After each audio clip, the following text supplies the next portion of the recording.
All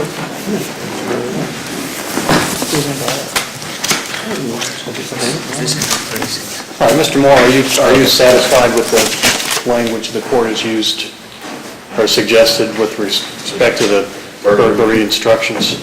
And I changed the trespass as well. Thank you. Is Commonwealth satisfied with that language? Yes. You're not requesting anything else, any other definitions or anything?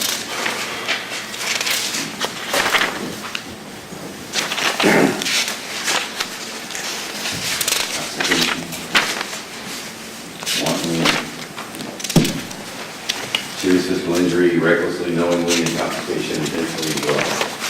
All right, I think we're good.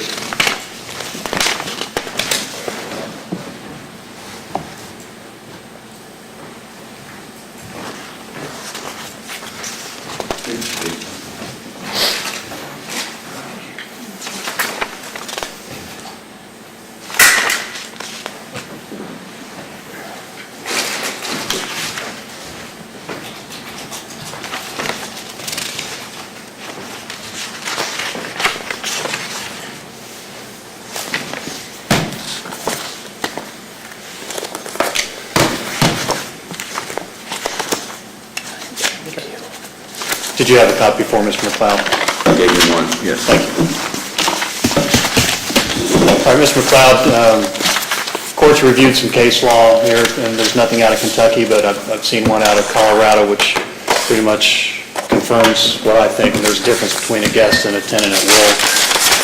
And the court finds that there's insufficient evidence to conclude that Mr. Ingram was a tenant at will, and I'm not going to give that instruction. You will have the opportunity to argue that he was there lawfully. I won't stop you from making that argument, but the jury instruction is going to read that in this county on or about January 7, 2017, before the finding of the indictment herein, he entered or remained unlawfully in the dwelling of Erich Howard, that in so doing he knew he was there unlawfully, that he did so with the intention of committing a crime therein. Judge, I think it has to state, in determining whether he was there lawfully or unlawfully, you should take into consideration whether he was a tenant at will. And tenant at will is a legally, it's numerous rights. Go ahead. There's a case, Commonwealth v. Farmer. I mean, it directs this court, the Court of Appeals says, no, the tenancy at will, or it calls it tenancy at will. And he lived there just no more than it's actually just a little bit of time. He lived there with a fiance or something. And she kicked him out. And he didn't give a key back. What's the site to that case? I had it on Tuesday. I just got to find out. So it came to my head. Listen, guys, I'm sorry. I have Wi-Fi here, and it's like a 3,600 baud modem. I can't get anything very quickly. I'm trying my best. I mean, I've searched all week, and the only case I found was that Tuesday case, or when we argued it on Monday. And I don't have it today because, case is happening. But that was a case that was reversed. It was a 2012 case. I think it's Commonwealth v. Farmer, and I just... Look up Commonwealth v. Farmer. There's Kentucky, right here. It's in I think Rural County, in the road.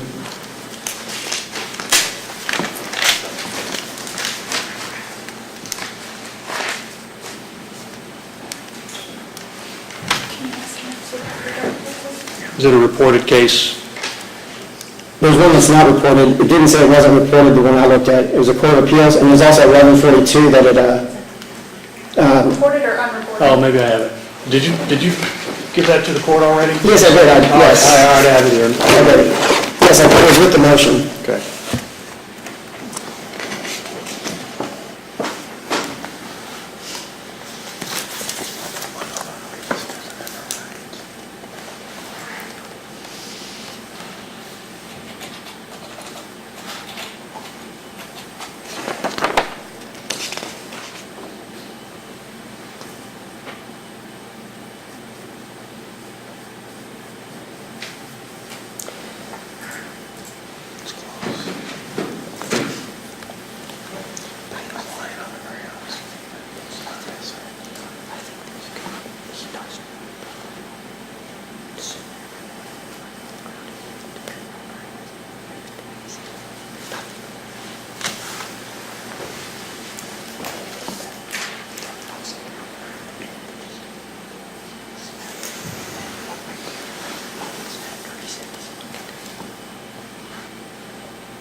That's right, I didn't read this because that's why I thought you might be entitled to something, that you can make the defense.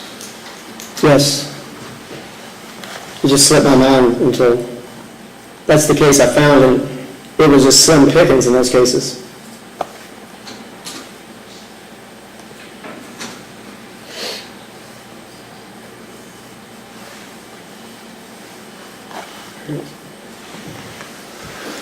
Judge, it just seems after I researched it all, it's one of those things that it seems every attorney that does this type of work knows the answer, but no one's ever does anything about it because it's just like the unknown problem, and that's why I try to call it an expert, because I don't see it anywhere where it defines it. It says that it kind of defines what it isn't, is what I'm saying. It doesn't have to be on lease, you don't have to have rent, you don't have to have these things. But it never says, okay, these are what you look for. But it's certainly, it's an inherent right, and it's much more than just simply permission and non-permission it creates.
Look up 314 Kentucky 285, or make that 234 Southwest 2nd 966. Print that out for me, please.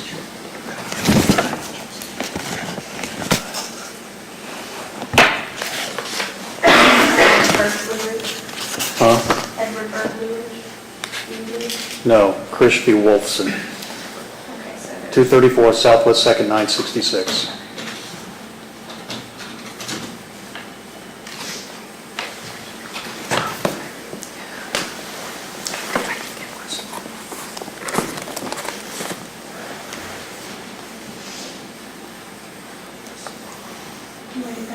Yep. I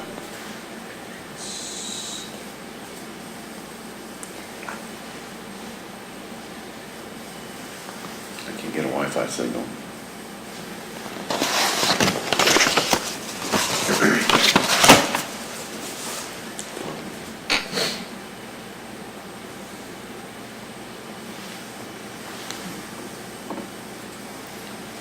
It's like 2:34.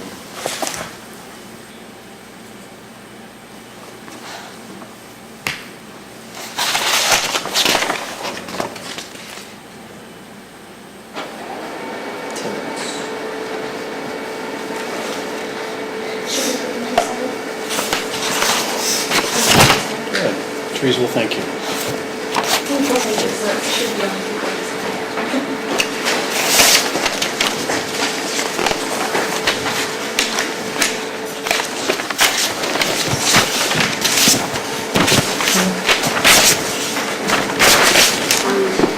It should be two.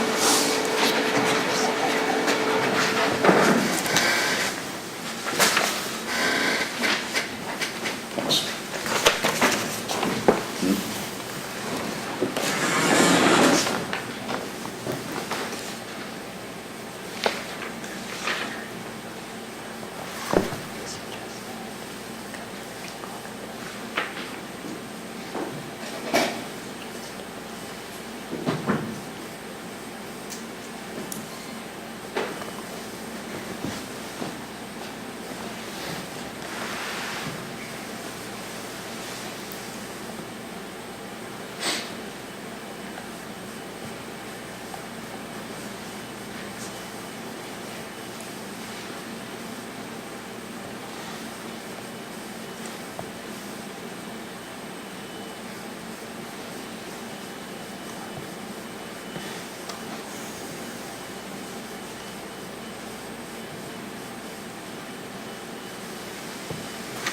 What was that signed?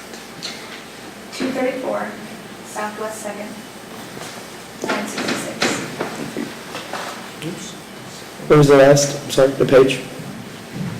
966 is the end of the citation.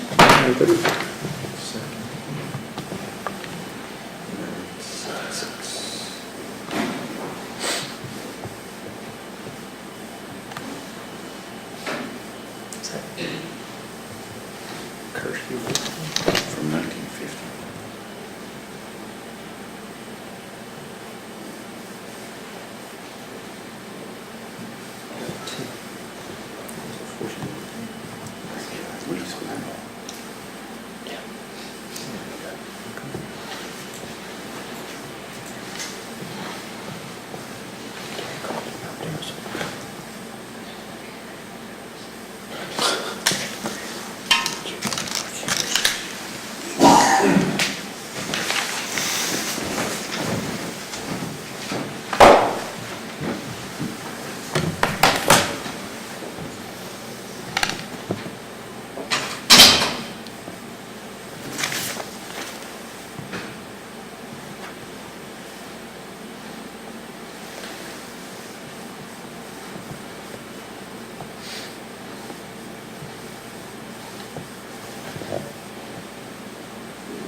All right, Mr. McLeod, I've read the case, I've read the Farmer case. First, court will note that it is an unpublished opinion, and it's not binding upon this court. Further, the court in the Farmer case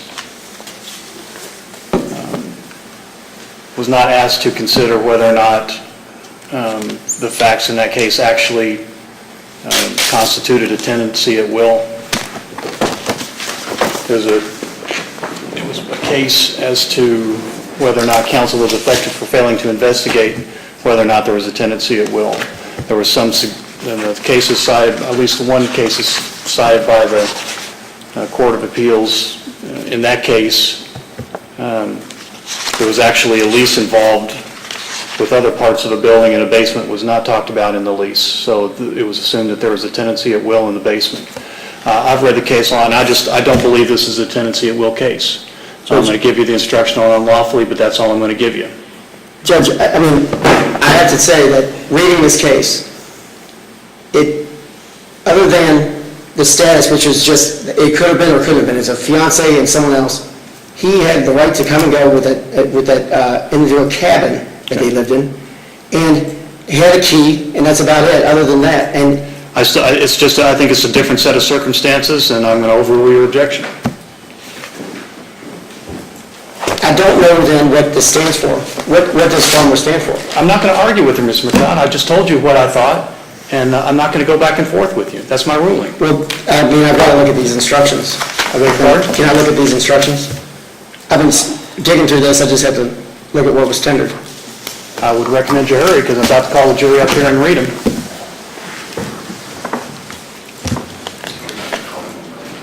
Yep.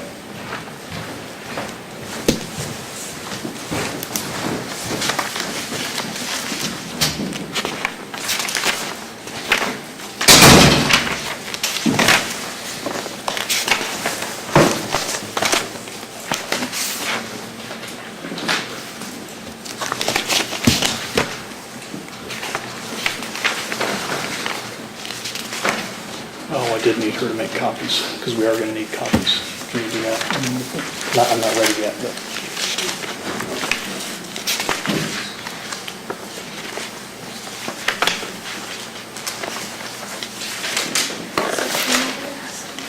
What? I can use that copy. I'm not ready yet. Thanks. Judge, if I could just revisit as well, I took what you said as you were going to put an instruction, you were going to do an instruction.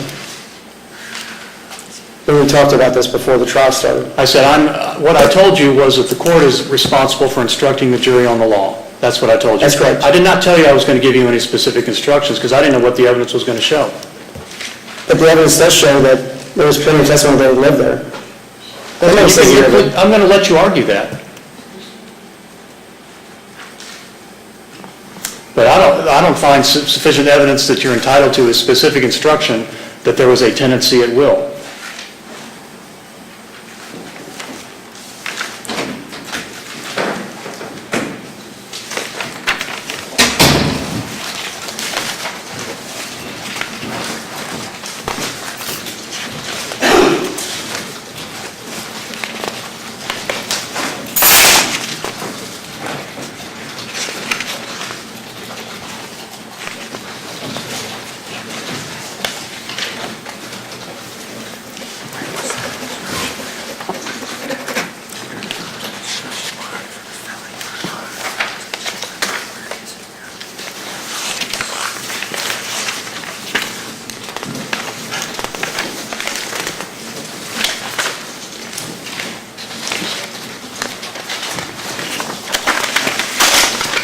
Judge, I left right to remain silent in.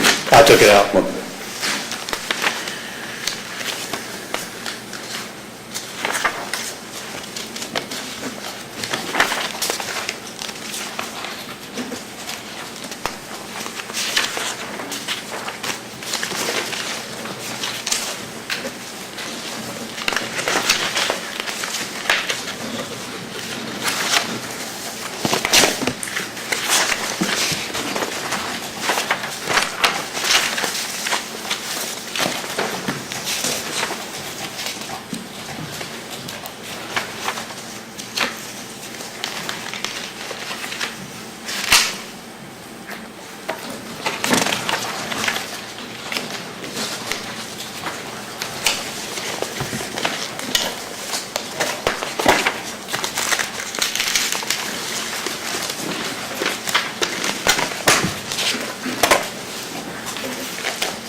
Judge, I object to the first-degree criminal trespass as an instruction.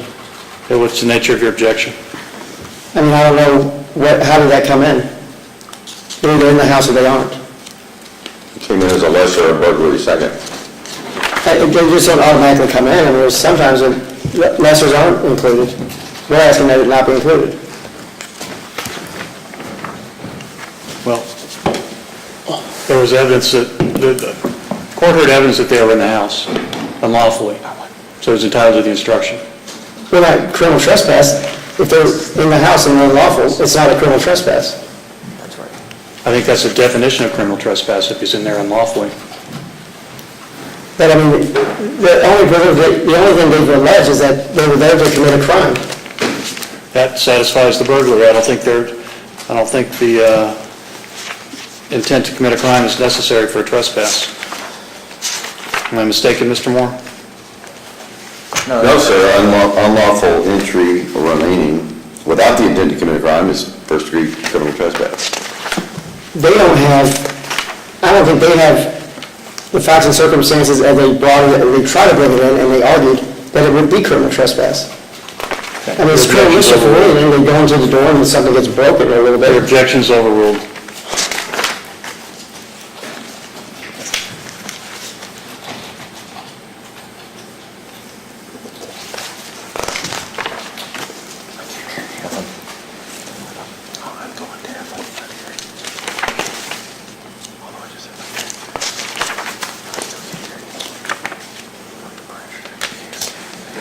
That's not some of the objections, Judge. I object to the instructions that's tendered. Very well.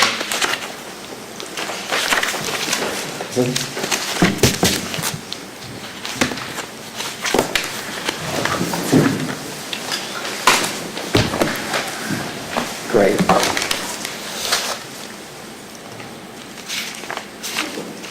Is the court imposing any limitations on closings? How long do you need, Mr. Moore? I don't think I need very long. What does that mean? You talking about half an hour, 15 minutes, half an hour? Somewhere in that range. I don't need any longer than that for sure. Can you limit your closing argument to 30 minutes or less? It'd be tough just because I'm going to play some videos. I beg your pardon? It'd be tough, I'm going to play some videos. Judge, specifically on that issue and the playing of videos, the Commonwealth would object to them playing any videos that, any edited videos or any videos that have not been previously disclosed to the court. There is a case, Morgan v. Scott, while it is a civil case, I don't see why it should be treated any differently. If a trial court exercises discretion to permit the usage of segments of videotapes during the closing argument, the court must scrupulously control their playing by ensuring that the segments presented to the jury are not overly lengthy, do not overly emphasize one party's case, and are not a misrepresentation of the witness's testimony. Just considering the amount of video and the issues that we've had over this week, the Commonwealth understands that there might be some things that might need to be played, but we would ask that there be some limitations on the length and the editing of videos if there's anything that is not representative of what was actually seen. Did you edit anything? Yes, I did, for the brevity of the court. I mean, Okay. All right, so tell me how long you think the videos are going to take that you want to play, and what videos do you want to play? Well, they're divided up into different lies. One is the rifle, the different stories he told about the rifle, like the raccoon and the...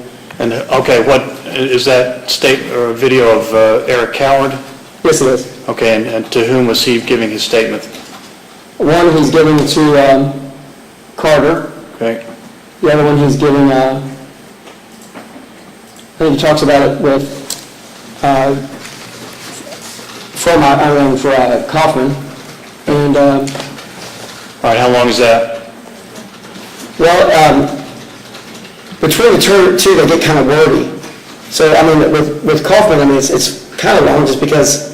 And do you feel it necessary to play these entire videos? Well, they're just not the entire videos, they're just kind of that little excerpt talking about the different things. All right, so how long are the videos? Judge, I can open them. Why don't you look it up, why don't you find out for me, please? Sure.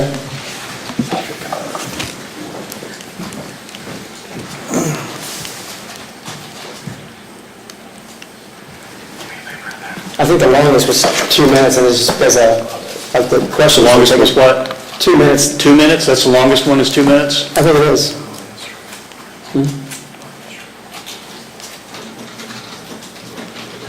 How many do you intend to play? Well, each one of them had, yeah, he's gonna write them down, I'll tell you exactly. Okay, that'd be fine. I just don't want to take I don't want to take an hour showing videos. That's. I don't either. If they have a PC that's readily available to them. No, they can't watch anything back there. Anything they watch has got to be out here. Okay. Judge, it seems to me that the Commonwealth is going to be prejudiced by starting at this hour, because I think they're going to have a tendency to just say, let's end this and go home, just so they can go home. Well, that's too bad, Mr. Moore. That's where we are. What do you want to come back tomorrow morning? That would be my preference.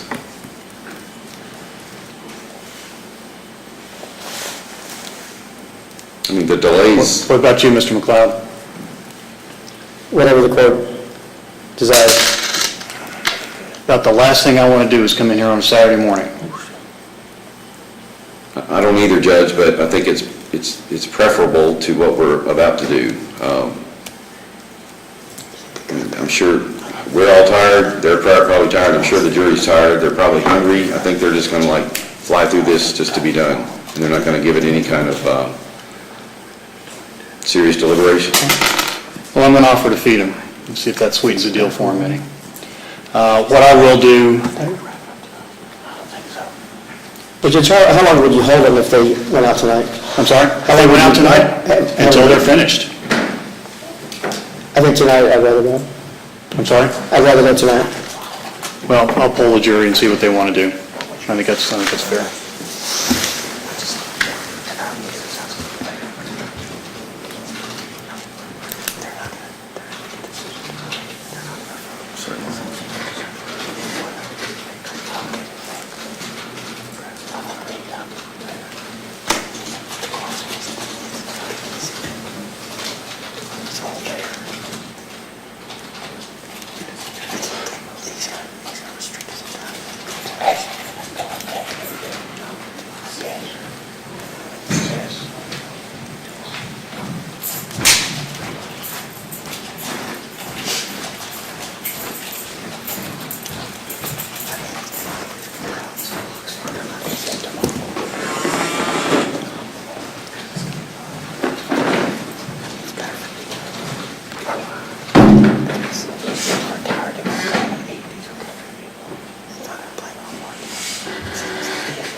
Judge, whatever the court desires is. Beg your pardon?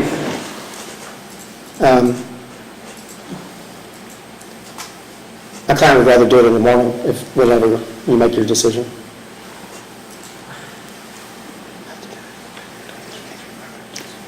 You know, I've got a whole bunch of jurors who I said this was going to be done on Friday. Whatever you like, we'll go forward. So if one of them has got plans for tomorrow or doesn't want to come tomorrow, it's probably going to be tonight. That's probably what's going to happen. And we're still waiting on your video. Just leave them up.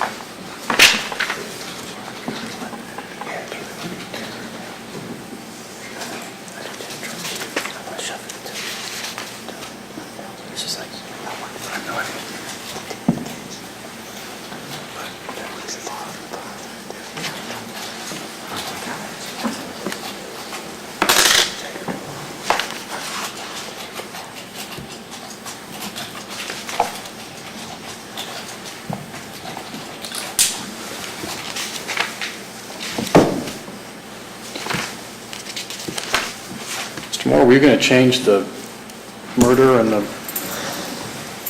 other instructions to take out the language of burglary, or did you just decide to leave that in? Well, I left it in intentionally. All right, that was my only question.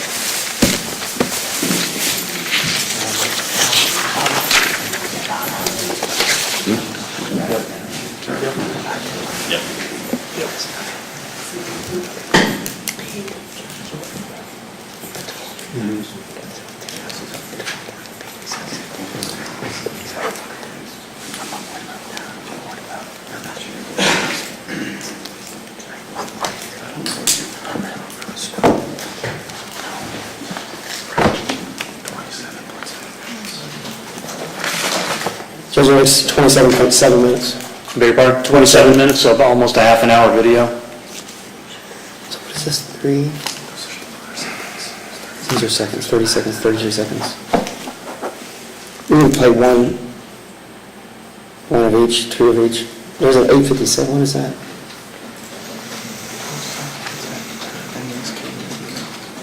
Let's keep her out. That's up to you, but everything is 27 minutes. Wait, who's this one with? Can you put them up in this order when we go? Can you put them? That's just right now, yeah, they're in that order. So from top to bottom, it's in that order. Just wanted you to leave them up. Just wanted you to leave them up. No, they all open. Yeah, all of them just open. There's a shit ton of them open. They're not all open, but there's a shit ton of them open. So they all open. All right, Brenda, let's bring the jury back in, please.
Thank you. Ladies and gentlemen, you have been a very patient jury, and I very much appreciate that. This is just a difficult case.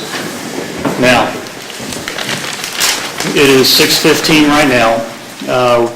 Now, what has to happen, the remaining steps to the trial is I read the jury instructions to you, which is the law of the case. The attorneys have one more opportunity to argue their case to you, and probably the reading and instructions would be between 5 and 10 minutes. Then the attorneys probably will take anywhere between a half an hour to an hour to conduct their closing arguments. The attorneys have, and the parties have expressed their desire to come back tomorrow morning and finish it tomorrow. And I have one lady here who's absolutely shaking her head no. And I promised you at the beginning that we would be done on Friday. So this is kind of an all or nothing proposition. Either y'all agree that you're going to come back tomorrow, or we finish it tonight.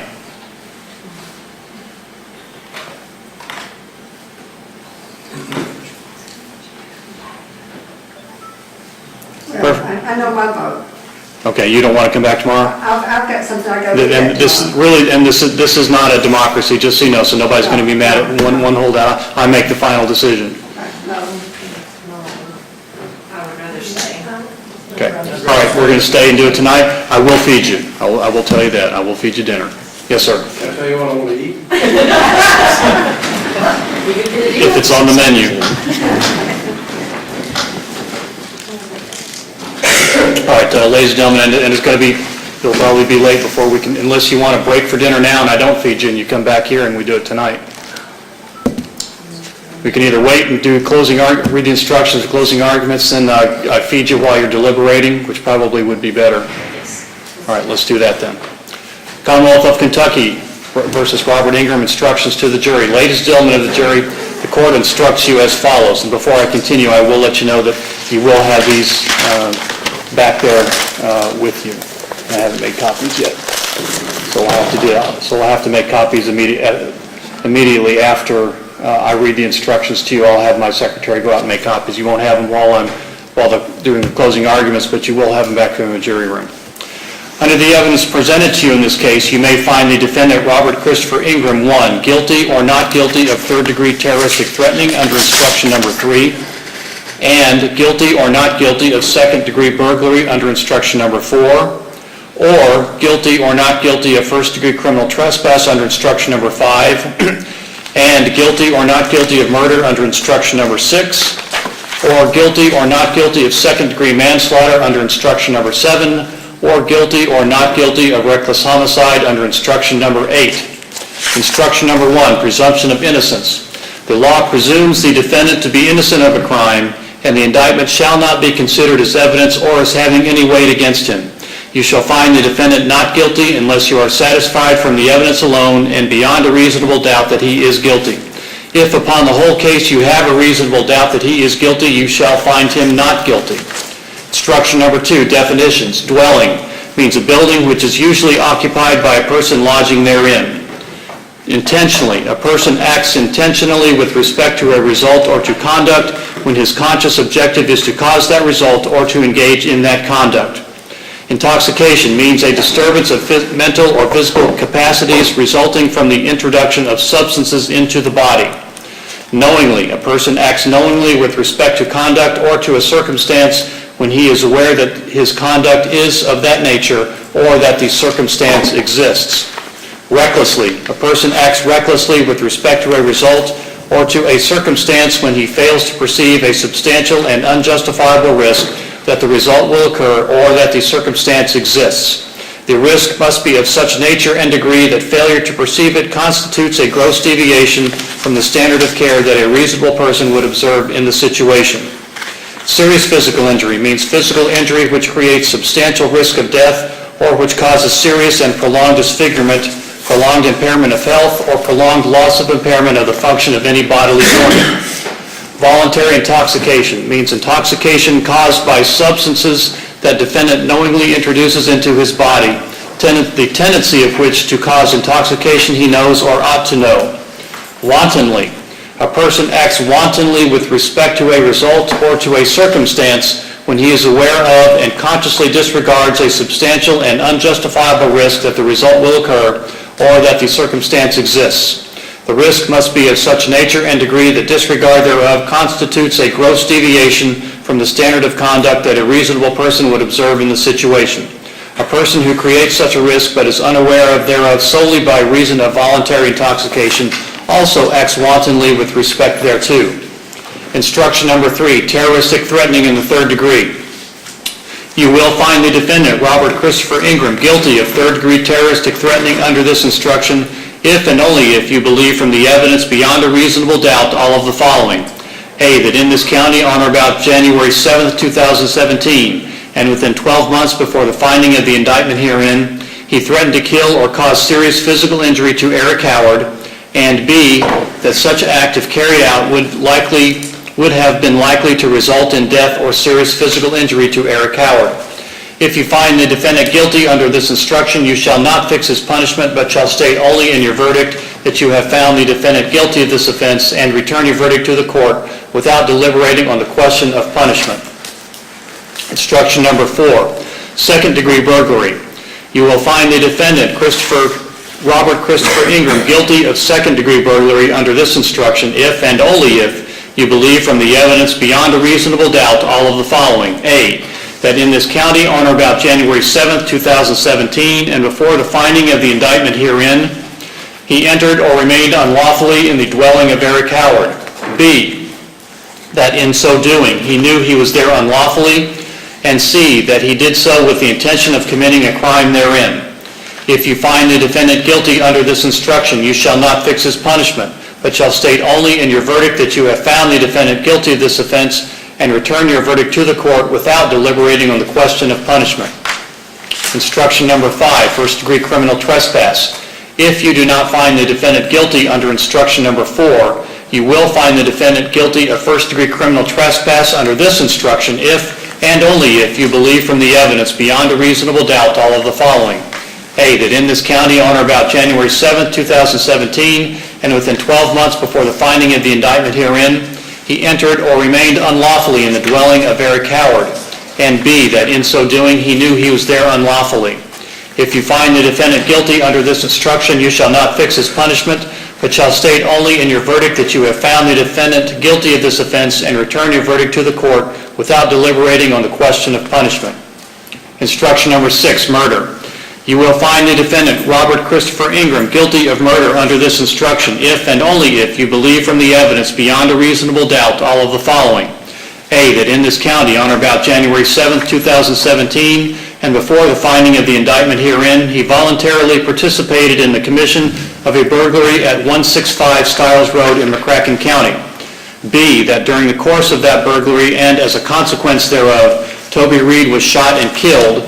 And C, that by so participating in the burglary, the defendant was wantonly engaging in conduct which created a grave risk of death to another, and that he thereby caused Toby Reed's death under circumstances manifesting an extreme indifference to the value of human life. If you find the defendant guilty under this instruction, you shall not fix his punishment, but shall state only in your verdict that you have found the defendant guilty of this offense and return your verdict to the court without deliberating on the question of punishment. Instruction number 7, second-degree manslaughter. If you do not find the defendant guilty of murder under instruction number 6, you will find the defendant guilty of second-degree manslaughter under this instruction if, and only if, you believe from the evidence beyond a reasonable doubt all of the following. A, that in this county on or about January 7th, 2017, and before the finding of the indictment herein, he voluntarily participated in a burglary at 165 Stiles Road in McCracken County. B, that during the course of that burglary and as a consequence thereof, Toby Reed was shot and killed. And C, that by so participating in that burglary, the defendant was acting wantonly with respect to the death of Toby Reed. If you find the defendant guilty under this instruction, you shall not fix his punishment, but shall state only in your verdict that you have found the defendant guilty of this offense and return your verdict to the court without deliberating on the question of punishment. Instruction number 8, reckless homicide. If you do not find the defendant guilty under instruction number 6 or 7, you will find the defendant guilty of reckless homicide under this instruction if and only if you believe from the evidence beyond a reasonable doubt all of the following. A, that in this county on or about January 7th, 2017, and before the finding of the indictment herein, he voluntarily participated in a burglary at 165 Stiles Road in McCracken County. B, that during the course of that burglary and as a consequence thereof, Toby Reed was shot and killed.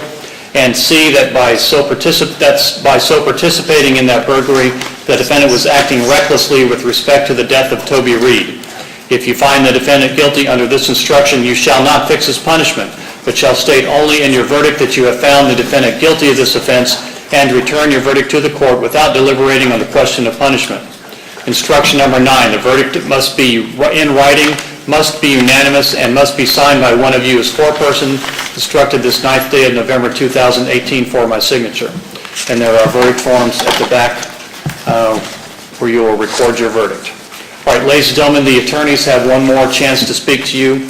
What they tell you now is not evidence. It is merely a reflection of what they believe the evidence has shown and any rational inferences that may be drawn from that evidence. Mr. McLeod? Please, the court. Yes, So sir. if we're going to get copies, or, I don't know. Yeah, I'm going to make them now. Do you need one right this instant? No, I don't. Okay. Please, the court. Mr. Ingram. Commonwealth. 12. No. Ladies and gentlemen. It's been a struggle this week, I can tell you that. I've done my best. shine the light on someone that's a liar. And I submit to you, he's psychopathic. Sitting in the courtroom with Erich Howard. Who turns a camera off? Who yells, "Two guys ran into my house, I shot both in the chest." And I invite you to take your time when you're eating and doing whatever you need to do and listen to those tapes. Listen to them again. It's scary. You hear in the background, "Yeah, I shot them both. I shot them both." When they're on scene. Depending on which officer they're following around in the body cam. You can hear him talking in the background, and he almost laments it. And Rivera's taking up, when he's talking to him, he's like, "I just 2 or 3 cups, whiskey and coke, sir." You'll pick up, every time you see him, every time you hear him, you'll pick up something new, and you'll understand. I don't want to insult anyone's intelligence here. Everyone saw it. Everyone saw what that was. From the very beginning, you skewed them off course a little bit. Like, here we go. Just enough. If you don't think that was calculated, 2 guys rushed in. I shot them both in the chest. Never does he mention them by name until it's kind of already playing out. Now, I think it's by accident. And you see him do doubles, like, "He's your friend, huh?" "Oh, yeah. His key?" "Yeah, his key." Well, I would bet you that on his computer at home, when he searches that, I shouldn't have said he had a key. That's no good. I can only imagine. Because the next night, no key, ever, nowhere, ever. I've never given him. Now listen, I picked up on this too, and I've been swimming this for a long time. I'm alone out here. I ran into printer problems, computer problems. We'll get by it. I'm glad y'all did it tonight. There's issues all around. It's crazy. You won't have the time. You won't want to have the time tonight. It's a Friday night. But what you remember is exactly the way it is. It's almost unbelievable to sit back and relate with someone that just lies that prolifically. And they are lies.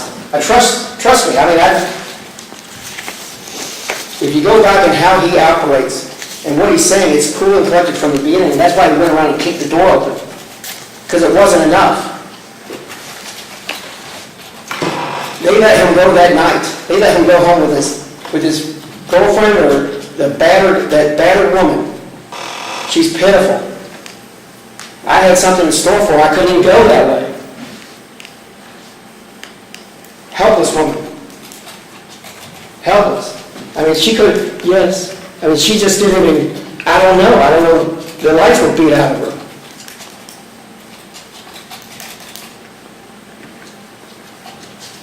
She wanted to tell Carter, if you watch that, she's about to tell her, whoa. Tonight. I'm just talking about tonight. I want to hear about all that stuff you've done or suffered in the past. It's all there. It's disturbing. So as I back up and I think about it, right from the beginning, they throw him off. And then you heard it because it came in. They get him around the station, and it's not going like he liked, I don't think, or he thought about it, or he sobered up is what happened. He sobered up. He got scared. So he lawyered up. Occupant of the house lawyered up. I don't think he could believe how well it was going for him. You're taking my hand, Mr. Sir? You can feel he's giddy. And we sit in the back of that police car. And I just happened to listen to it because I was doing some work and I just turned the squad car on, the dash cam. And there it was in the back seat when it came over. Radio 1, we're stopping CPR. Now, that came over the radio. He's listening to everything. He gets to listen to everything. And the radio transmissions are step by step. the radio transmissions come in, and I can tell you that he's a good enough shot. There's all sorts of gun range stuff, and there's things that he does. Your Honor, this was not in evidence. I submit to you, is my argument. And with the scope, and the way he's talking to his sister, when he's talking about guns, he's at the range, and he knows when he hit those, Toby and Chris were shot, he knew exactly where he hit them. Now, what did come into evidence for you is where he was hit.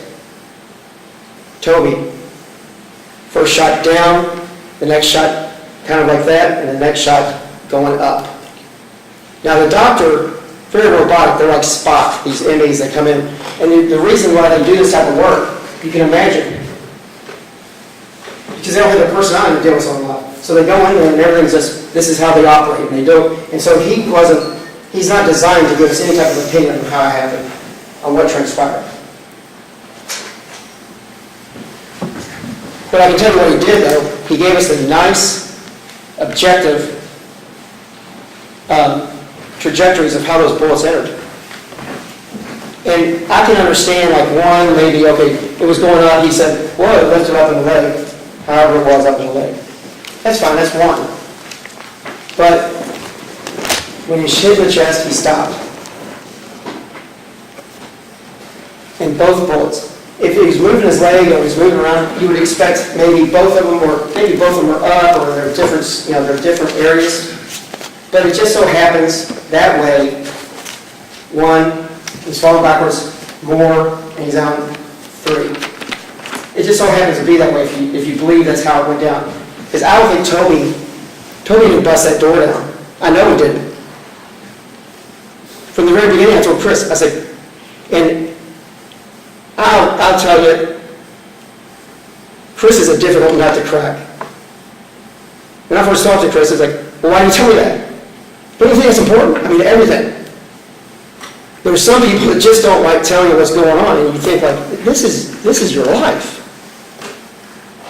I mean, up until a week ago, he's like, you call Erich to, so we'll tell you this and that. Just like you did. Yeah, but get rid of that. What are you talking about? Don't you understand? He wanted to kill you. Text message about his daughter? I don't know what's going on in his mind. He's going to take care of his daughter if he ever gets a chance to? What is going on? I mean, it's disturbing. I mean, it gives you nightmares.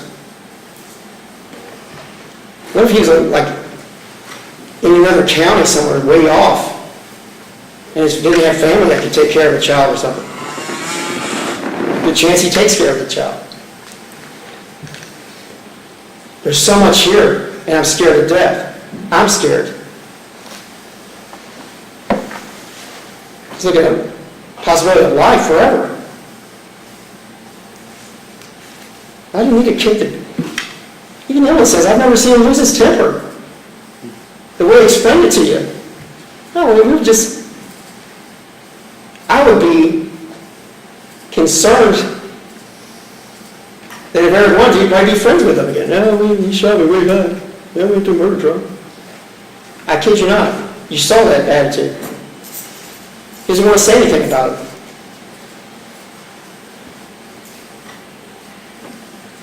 Had a series of things to line up and play. It's late Friday night. I carved them up. I invite y'all to ask to hear Rivera's again. Ask to hear his body cam. Within 15 minutes, you hear something significantly different. It depends on who he's talking to. When Erich's talking to whoever it is, that story changes for whatever they want to hear. And then at the end of all that, unbelievable coaching. I mean, the defense attorney's he's going to throw light up on it. He's going to throw some shade. We got to figure out what to tell him. I mean, we got to throw some scent down. That dog's he's going to chase us. What are we going to say about this? Because it sounds bad. It sounds bad the way you said it. It sounds bad the way you did it. What are we going to tell about that? We can't just go on a trial like that. And this is on the whole palette of, they didn't know till Tuesday that he had unplugged the camera. Tuesday at trial, almost 2 years later, I had to tell them that the camera's on. I'm telling you. Mr. McLeod, you can comment.